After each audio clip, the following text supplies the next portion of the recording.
this presentation, Tequina Boston and Victoria Safford each reflects on the question, how does Unitarian Universalism hold brokenness, suffering, and oppression?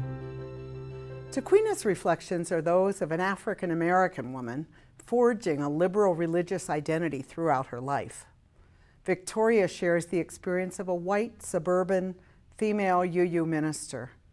I hope that their reflections cause you to create your own narrative about how you understand the hardest parts of life: racism, torture, war, and all of the other destruction which is present on this planet. Only by hearing each other into speech can we learn how to move ahead. Come, ye disconsolate, where'er ye languish. Come to the mercy seat, fervently kneel. Here bring your wounded heart. Here tell your anguish. Earth hath no sorrow that heaven cannot heal.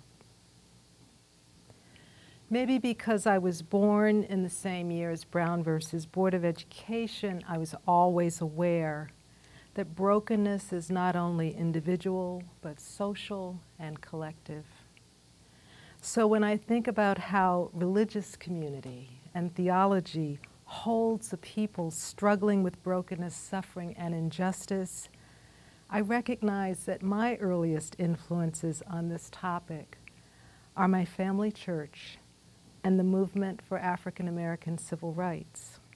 While I discovered Unitarian Universalism as a young adult more than 20 years ago and feel it has always been my authentic religious identity, I often have to navigate the border spaces of being culturally other in Unitarian Universalism and religiously other in the African American community.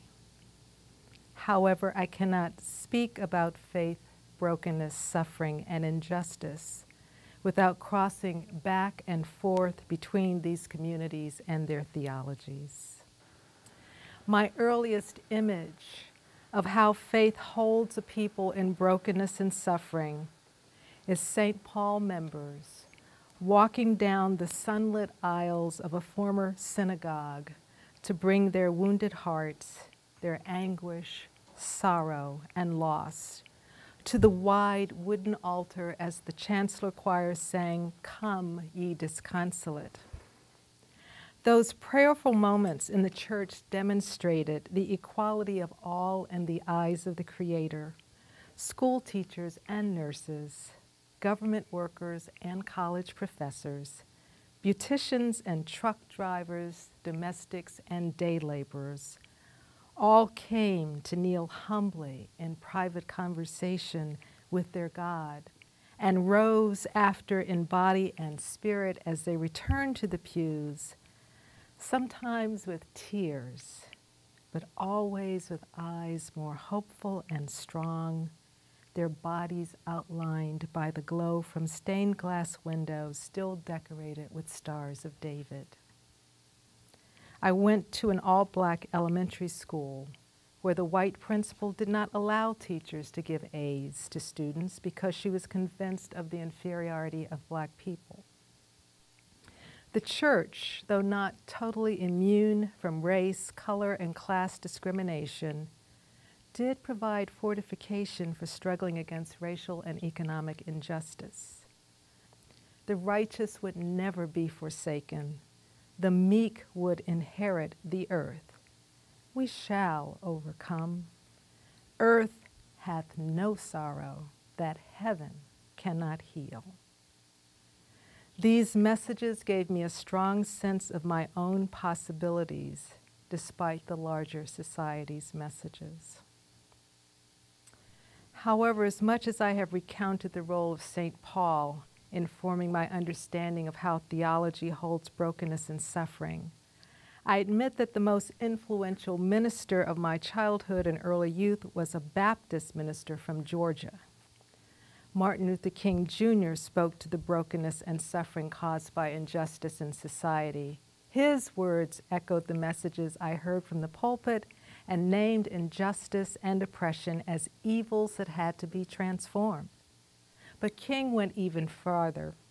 He called the oppressor as well as the oppressed to a vision of beloved community, a community of love and justice that was the responsibility of all people to create. Ultimately, Unitarian Universalism is my religious home. This is not a perfect faith community for a woman of color from a working class family. Our congregation's struggle to fully be racially and culturally inclusive is a continuing source of disappointment, and is painful to admit that not all people find full welcome in our faith. Despite the tensions and contradictions I find between Unitarian Universalist principles and practices in matters of faith and social justice, Unitarian Universalism is the religious home where I find a more expansive altar to bring my wounded heart and tell my anguish. Thank you for listening.